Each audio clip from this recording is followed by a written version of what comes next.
Bien. Muy bien, este tema es fiebre reumática. En realidad ya lo tengo dictando hace años, pero en realidad no ha cambiado ese tema, ¿no? Así que son las mismas diapositivas. Bien,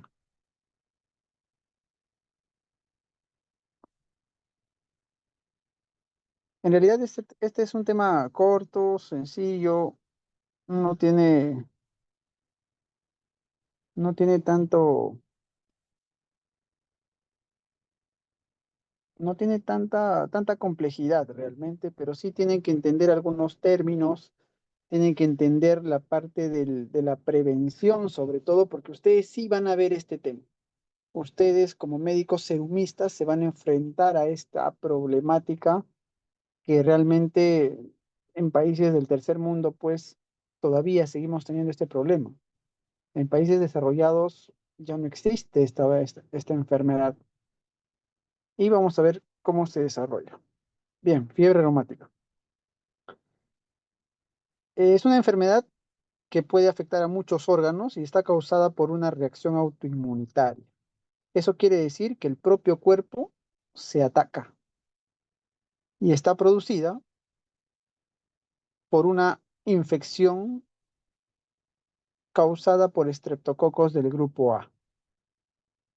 Estos estreptococos del grupo A van a provocar una reacción cruzada en nuestro sistema inmunológico, haciendo que los anticuerpos que se formen frente a ese estreptococo ataquen también a nuestro propio sistema.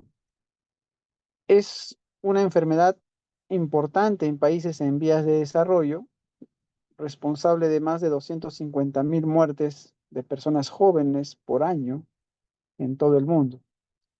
La enfermedad cardíaca reumática constituye la principal secuela de esta fiebre reumática. No confundan, una cosa es fiebre reumática y otra cosa diferente es la enfermedad cardíaca reumática. Son cosas diferentes, ¿sí? Normalmente la fiebre reumática tiene un pico de incidencia en adolescentes, niños, adolescentes, entre los 5 y 15 años de edad, ¿no? Y puede haber recurrencias, o sea, si una persona tiene fiebre reumática, puede volver a tener fiebre reumática, siendo más frecuentes en adolescentes y adultos jóvenes. Bien, ¿cuáles son los factores de riesgo y cuál es la vía patogénica para este tema de la fiebre reumática? En principio, las condiciones de hacinamiento, la pobreza, la vida rural, son factores que condicionan colonización o condicionan estar en contacto de una manera más prevalente con el estreptococo. Entonces, todos estos factores de hacinamiento, pobreza, la vida rural, nos exponen a los estreptococos del grupo A con mayor frecuencia. Estos estreptococos van a infectar las vías respiratorias altas, produciendo muchas veces infecciones asintomáticas, como ven ahí. Eso hace que no acudamos a pedir atención médica, que tengamos un diagnóstico y un tratamiento inadecuado. Y después de adquirir esta infección de la vía respiratoria alta, en aquellas personas con susceptibilidad hereditaria, especialmente mujeres, se va a producir la fiebre reumática aguda. Entonces, todo nace con la exposición a los estreptococos. La exposición a los estreptococos provoca infección de las vías respiratorias altas y ello, en aquellas personas con susceptibilidad hereditaria, genera fiebre reumática. Esta fiebre reumática aguda, si es que obviamente no se da un tratamiento, una profilaxis adecuada, puede terminar generando cardiopatía reumática. La fiebre reumática mal tratada, mal diagnosticada, a la larga puede provocar cardiopatía reumática y eso puede conllevar a, usualmente afecta las válvulas del corazón. Estenosis mitral, insuficiencia mitral, estenosis aórtica, insuficiencia aórtica, y eso hace pues que las personas requieran cirugía cardíaca muchas veces para reemplazo de esas válvulas, o se presenta con insuficiencia cardíaca y eso aumenta su mortalidad. Con respecto a la fisiopatología, debemos de entender que los estreptococos del grupo A tienen un antígeno y ese estímulo antigénico está representado por el estreptococo beta hemolítico del grupo A. Y de este estreptococo, específicamente la proteína M. La proteína M es un componente de la pared celular del estreptococo del grupo A contra el cual se van a formar anticuerpos en nuestro organismo para poder combatirlos. Pues, ¿no? La fiebre reumática, importante con esta información acá en medio, la fiebre reumática no aparece en las infecciones causadas por otras cepas de estreptococos en sitios distintos como la piel. Solamente aparece con estreptococos del grupo beta hemolítico, grupo A, y por faringitis. ¿Sí? Faringitis. Bien, entendiendo un poco más de la fisiopatología, acá tenemos al orofaringe, cuando los estreptococos están en contacto con el epitelio orofaringio, lo infectan. Inicialmente van a salir en defensa de ello nuestro sistema inmunológico innato, los monocitos, los macrófagos, los cuales los van a fagocitar y van a presentar los antígenos, ¿no? Al sistema inmunológico adquirido, ¿cierto? Entonces las células T, las células B interactúan y finalmente se van a producir anticuerpos. Estos anticuerpos contra los estreptococos que nos acaban de infectar. Lamentablemente estos anticuerpos van a, no solamente van a atacar a los estreptococos, sino van a formar una reacción cruzada, porque a nivel del corazón, específicamente en el endotelio valvular, va a haber una predisposición o una similitud inmunológica que va a hacer que este anticuerpo se adhiera a la superficie del endotelio valvular, provocando de esta manera un proceso inflamatorio a esa zona. Se van a producir citoquinas proinflamatorias que van a condicionar inflamación de este endotelio. ¿Todo por qué? Por una reacción cruzada de nuestro organismo frente a esos anticuerpos, ¿no? Entonces, de esa manera se inflama la superficie cardíaca. Es por eso que los pacientes, una de las manifestaciones de la fiebre reumática es la carditis, que puede ser endocarditis, de inflamación del endocardio, inflamación del miocardio, del pericardio, una pancarditis.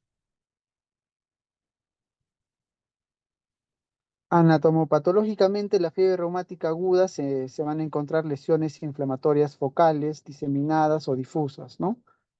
Son muy característicos, ojo con esto, pregunta examen, son muy característicos en el corazón los cuerpos de Asher, ¿no? ¿Qué son los cuerpos de Asher?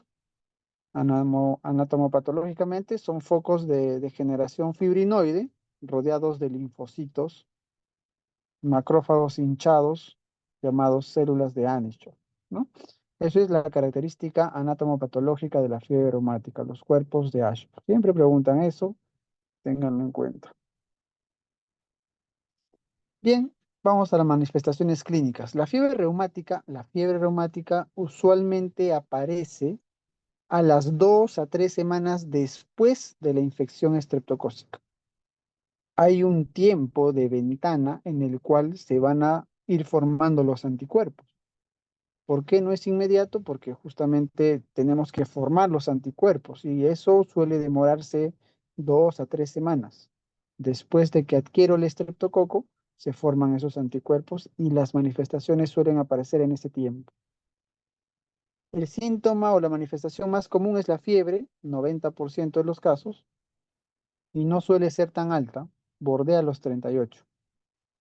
Después, en frecuencia, tenemos las manifestaciones articulares hasta en el 75% de los casos y vamos a tener poliartritis migratoria, generalmente de grandes articulaciones, que se autolimitan pero pueden persistir hasta las 4 semanas. La carditis es otra manifestación en el cual existe, como habíamos mencionado, pancarditis. Puede haber afectación del pericardio, puede haber afectación del miocardio o del endocardio. El compromiso endocárdico se va a presentar como una valvulitis, ya que el endotelio de la superficie valvular es la que se afecta con mayor frecuencia, generando regurgitación valvular que puede ser leve a moderada en la mayoría de los casos. Sin embargo, eh, es diagnosticado clínicamente en el 50-70% de los casos. Esta carditis es diagnosticado clínicamente en el 50-70% de los casos y es subclínico hasta en un 20%. La válvula mitral es la más afectada, seguida de la válvula aórtica. Ojo con eso. Cuando inflama el endotelio valvular, la mitral es la más afectada, seguida de la aórtica. Y la carditis severa, es decir, una inflamación severa del endotelio valvular que genera insuficiencia mitral o aórtica severas, se ve, es un poco frecuente y se describe hasta en un 20%.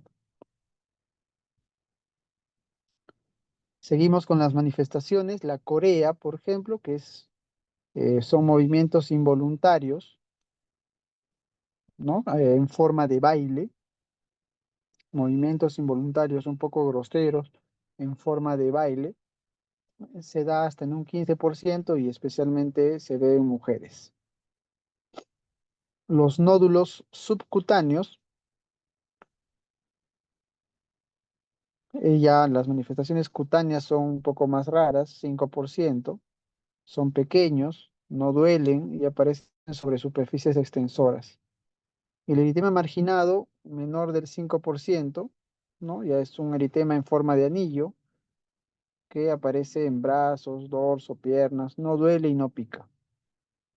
Ojo con este dato que está acá al final, ya que hasta un 60% de los pacientes con fiebre reumática evolucionan a cardiopatía reumática. 60%, es decir, la mayoría a quienes les da fiebre reumática van a tener consecuencias cardíacas, cardiopatía reumática. Y la cardiopatía reumática no se produce de forma inmediata. Eso ocurre a lo largo de los años, aproximadamente 15 a 20 años después. Ojo con ese dato. Entonces, la fiebre reumática, como hemos visto, puede afectar lo más común es que afecte el endocardio valvular, ¿no?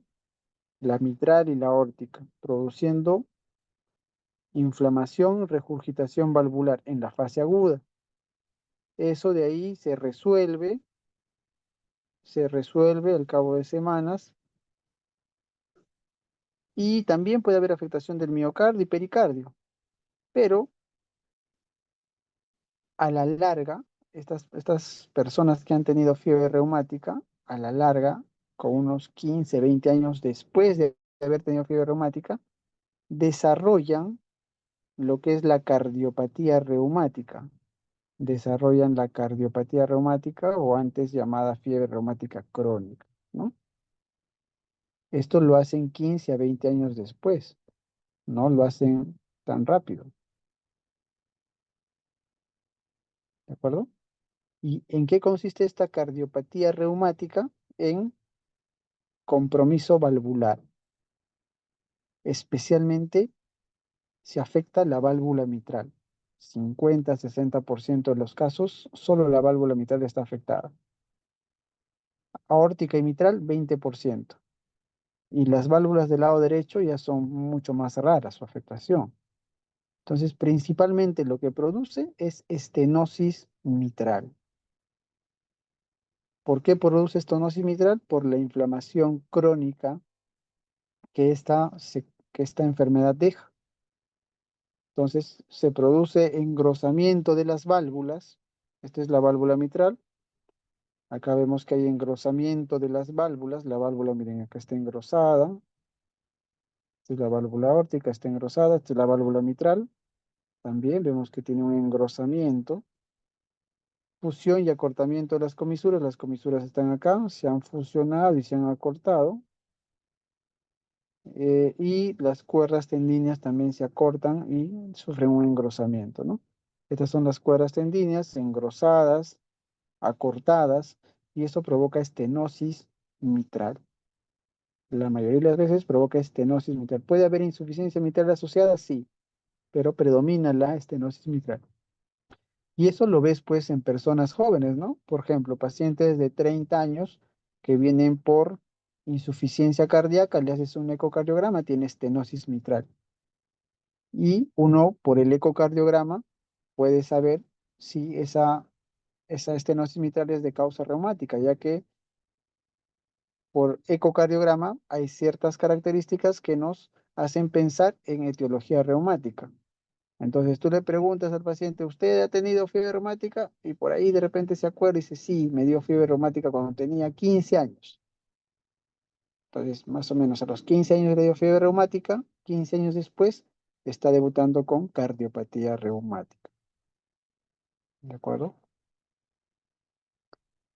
Para hacer el diagnóstico de fiebre reumática, ahora estamos hablando de fiebre reumática, ¿sí? El tema es fiebre reumática.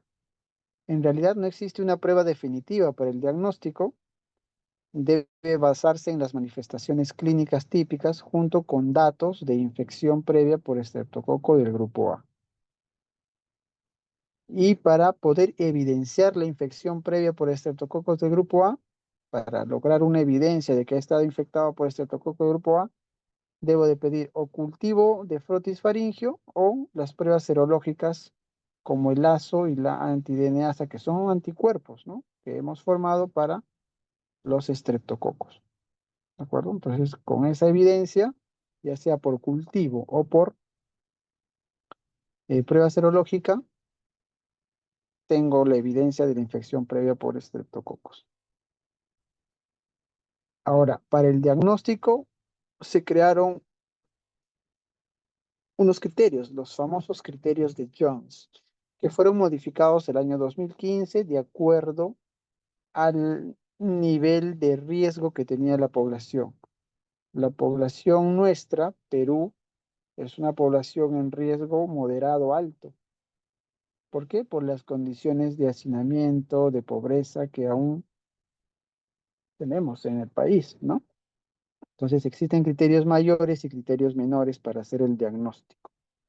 Los criterios mayores tenemos que el paciente tenga carditis, ya sea clínica o subclínica, es decir, inflamación usualmente del endotelio valvular y eso produce insuficiencia en la mayoría de los casos, insuficiencia mitral o insuficiencia mitral y aórtica.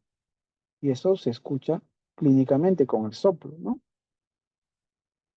Otro criterio mayor es la artritis, que puede ser mono o poli, la corea, el eritema marginado y los nodos subcutáneos, los síntomas que hemos visto. Criterios mayores todos ellos. Criterio menor, que tenga una sola articulación afectada, monoartralgia, fiebre mayor o igual de 38, velocidad de sedimentación globular elevada o una proteína C reactiva elevada, o ambos, ¿no? Y que el intervalo PR esté prolongado. Prolongación de intervalo PR, como un bloqueo AB de primer grado. Eso se produce por la inflamación asociada, ¿no? Entonces, el diagnóstico lo hago cuando obtengo dos criterios mayores o un criterio mayor y dos menores, o en todo caso, tres menores, ¿no? Ahí se hace el diagnóstico. Existen diagnósticos diferenciales, ¿no? Para la fiebre reumática, desde una artritis séptica, una artritis reactiva, artritis idiopática juvenil, etcétera, hasta enfermedades cardíacas netamente puras, como una endocarditis, una miocarditis viral, etcétera, ¿no?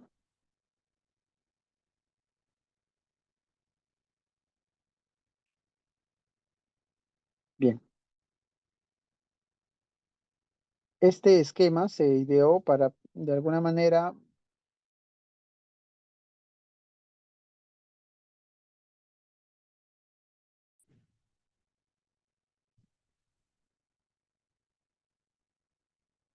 hola, ¿me escuchan? Sí, doctor, sí se le escucha. ¿Hasta dónde me escucharon? ¿Me está escuchando? Sí, ¿no? Sí, lo que sí no se ve ahorita en la pantalla. Ah, ahorita se ha dejado de compartir. A ver, un toque.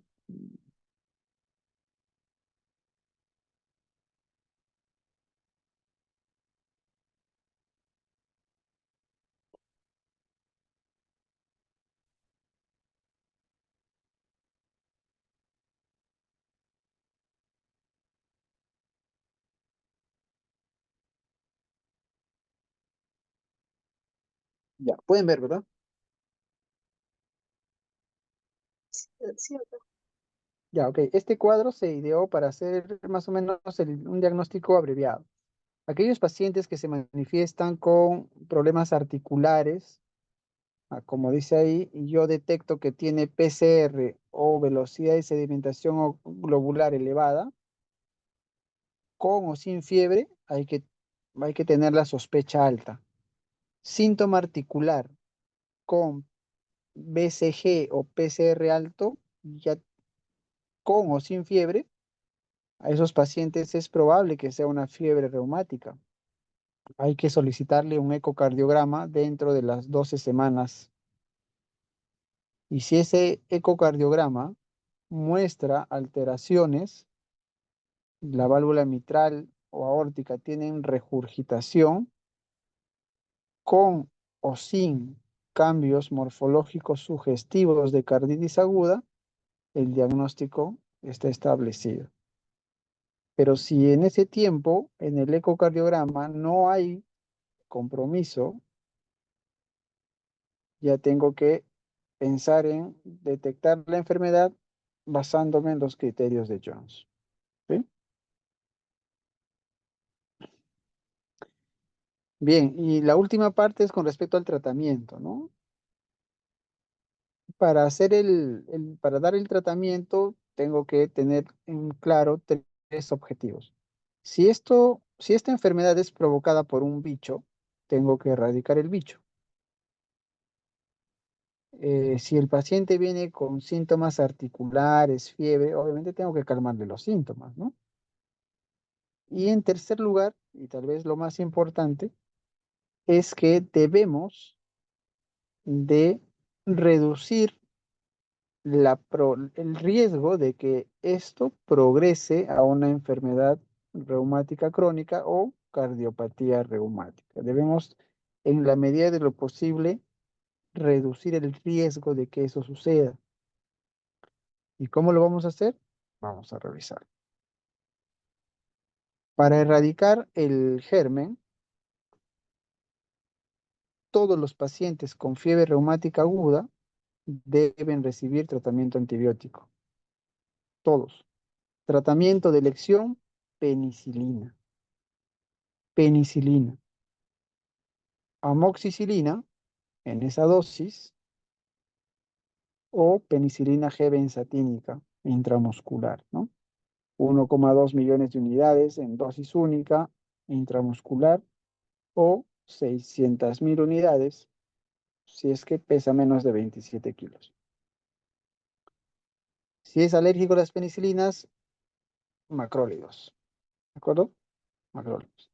Entonces, una vez que yo detecto un paciente con una posible fiebre reumática, tengo que darle antibiótico. de preferencia penicilinas en esas dosis. Si es alérgico, macrólidos.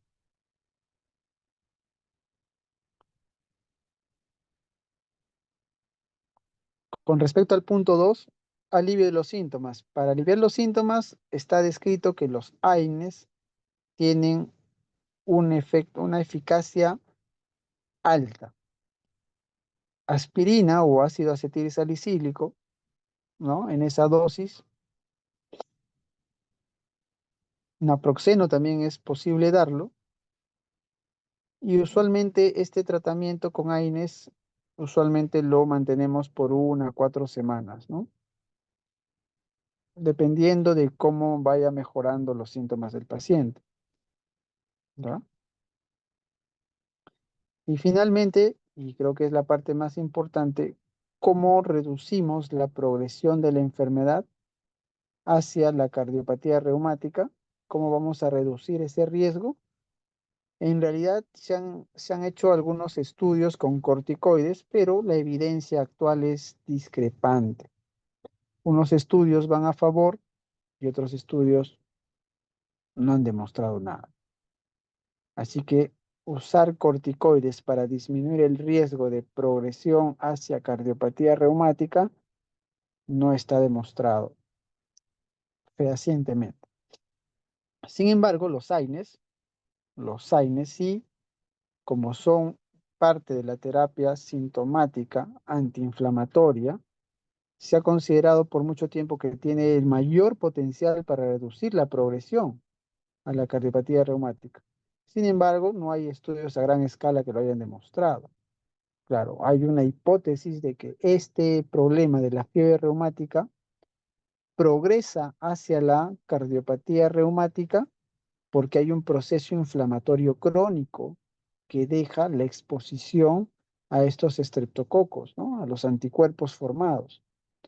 Entonces, este proceso inflamatorio crónico se, se piensa que es el responsable de que 15, 20 años después de tener fiebre reumática aguda, tengas la cardiopatía reumática, que afecta principalmente las válvulas del lado izquierdo, principalmente la válvula mitral, generando estenosis, estrechamiento, ¿sí? Entonces, los AINES son, digamos, los medicamentos que mejor evidencia tienen, entre comillas, mejor evidencia, ya que por esta hipótesis inflamatoria que se piensa, ¿no? Bien, entonces, ahora hablemos un poco de prevención. ¿Cómo vamos a prevenir de forma primaria? En realidad no depende mucho de nosotros, bueno, en parte sí, pero más depende de del gobierno, de las políticas de Estado y todo ello, ¿no? Comprende eliminar los principales factores de riesgo de la infección, tales como hacinamiento, infraestructura, higiene, etcétera, ¿no? Y cuando tengamos una infección por estreptococo del grupo A, debemos de dar un tratamiento completo y oportuno. Ojo aquí con lo que está en rojo. Si el tratamiento con penicilina se instituye dentro de los primeros 9 días de iniciada la odinofagia, se previene la mayoría de los casos. La mayoría de niños que ustedes van a ver en su serum van a venir, el tipo de consulta más común es la faringitis. La consulta más común en su serum va a ser faringitis, ya sea en niños, en adultos, es la causa más común de consulta. Entonces, a todas esas faringitis, como nosotros en nuestro serum no tenemos medios de cultivo, no tenemos un laboratorio equipado para pedirle algún examen adicional que demuestre que esa faringitis sea bacteriana, lamentablemente tenemos que darle antibiótico a todos.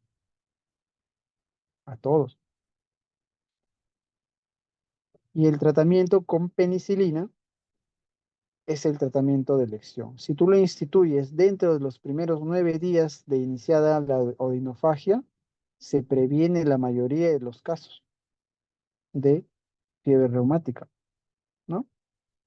En lugares con alta prevalencia de fiebre reumática y cardiopatía reumática, pero no se dispone de diagnóstico microbiológico de faringitis, las directrices de atención primaria señalan tratar a todo paciente con faringitis con penicilina. Esto último de acá, ténganlo en cuenta porque eso va a ser su chamba. Eso va a ser el trabajo que ustedes van a tener que hacer cuando estén en su serum. Prevención primaria de fiebre reumática. Todos hay que darle penicilina, todos los que tienen faringitis, sobre todo los niños, ¿no? Porque el pico de incidencia de esta enfermedad está entre los 5 y los 15 años. Entonces, a ellos preferentemente, déanle su antibiótico. Doctor, pero la resistencia a antibiótico, el uso irracional, déanle antibiótico. Es mejor pecar por exceso que por defecto en estos casos. ¿Sí? Bien. Entonces, dándole antibiótico, ustedes van a prevenir fiebre reumática. La fiebre reumática no la, perdón, claro, van a prevenir fiebre reumática.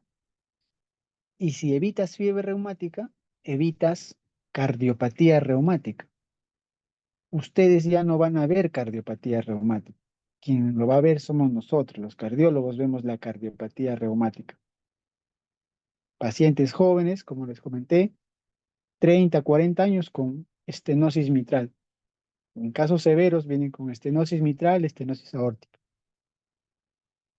Y ustedes saben que la estenosis mitral es severa, provoca dilatación de aurícula izquierda, provoca fibrilación auricular, provoca formación de coágulos en la aurícula izquierda y muchas veces esos pacientes, 30, 40 años, vienen porque de repente debutan con un embolismo cerebral, con un ACV isquémico, ¿no? Joven, 30, 40 años, ACV isquémico, extenso, grande. Le hacen la historia, le hacen el ecocardiograma por protocolo. Sorpresa, tiene estenosis mitral severa, fibrilación auricular. ¿Y de dónde viene eso? Ha tenido fiebre reumática. A los 10, 15 años le dio fiebre reumática. Y si no se acuerda, como la mayoría de las veces, muchas veces no nos acordamos o no nos diagnostican, podemos igual saberlo por las características ecocardiográficas de esa válvula. La válvula mitral reumática tiene ciertas características ecocardiográficas y podemos decir esto ha sido causado por una fiebre reumática. Entonces, esto de la cardiopatía reumática ya ustedes no lo van a ver, pero tienen que prevenir, pues desde donde van a trabajar, desde el sector primario, ¿no? Bien. Y la prevención secundaria, ya cuando a alguien le ha dado fiebre reumática, hay que evitar que le dé otra vez. Hay que evitar que le dé otra vez, porque si le da otra vez, el riesgo de que tenga cardiopatía reumática es mucho mayor. Ya no será el 60%, será el 90%. Y la prevención secundaria se va a basar en este cuadro, según la Asociación Americana del Corazón. Si ha tenido fiebre reumática sin carditis, debe recibir profilaxis antibiótica. Profilaxis antibiótica. Durante 5 años después del último episodio de fiebre reumática o hasta los 21 años, lo que sea más prolongado. Debe recibir antibiótico 5 años después del último episodio de fiebre reumática o hasta los 21 años, lo que sea más prolongado. ¿Tanto tiempo? Sí, tanto tiempo. Así es, lamentablemente. Aquellos que han tenido fiebre reumática con carditis, pero sin valvulopatía residual, la profilaxis antibiótica va a los 10 años después del último episodio o hasta los 21 años, lo que sea más prolongado. Y si ha tenido fiebre reumática con valvulopatía persistente, evidente en la ecocardiografía, profilaxis antibiótica durante 10 años ulteriores al último episodio o hasta los 40 años, lo que sea más prolongado. Entonces, en cualquiera de los casos, necesitan profilaxis antibiótica. ¿Con qué?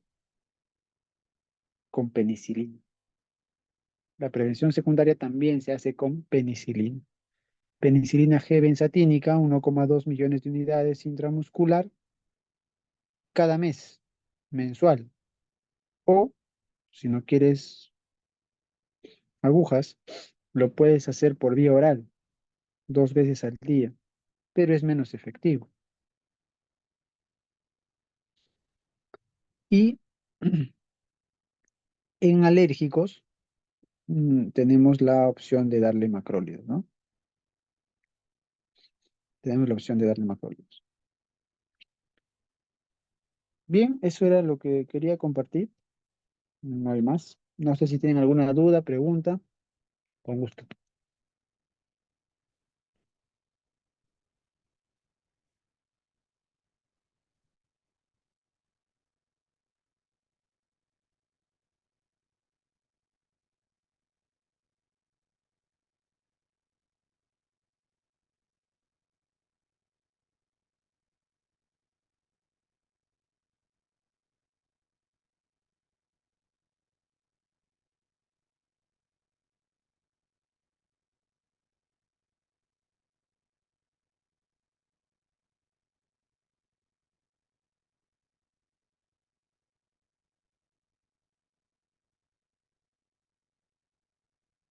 ¿Todo claro? ¿No hay preguntas?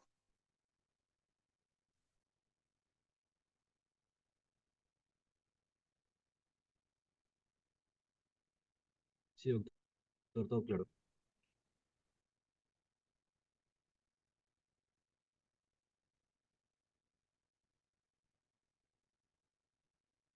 Bien, hay algunas cosas que se han resaltado durante la exposición. Eso ténganlo en cuenta para el examen, ¿no? ¿Ya? En realidad, fiebre reumática es sencillo, es un tema recontra fácil. Tengan en cuenta que esto de la prevención es importante porque esto va a ser su chamba, entonces sí o sí lo tienen que saber. Sí o sí lo voy a preguntar, ¿de acuerdo? Prevención secundaria. Ojo con eso, prevención secundaria. ¿Va a venir el examen? Sí, va a venir el examen. ¿Qué más? Y bueno, para hacer el diagnóstico, pues, ¿no? ¿Cómo hago el diagnóstico? ¿Quién es el responsable de esta enfermedad? Ya saben que es un germen, ¿no? El principal antígeno responsable de esto, ya saben que es la proteína M, ¿no? Bien. Bueno, si no hay preguntas, entonces nos vemos en una siguiente.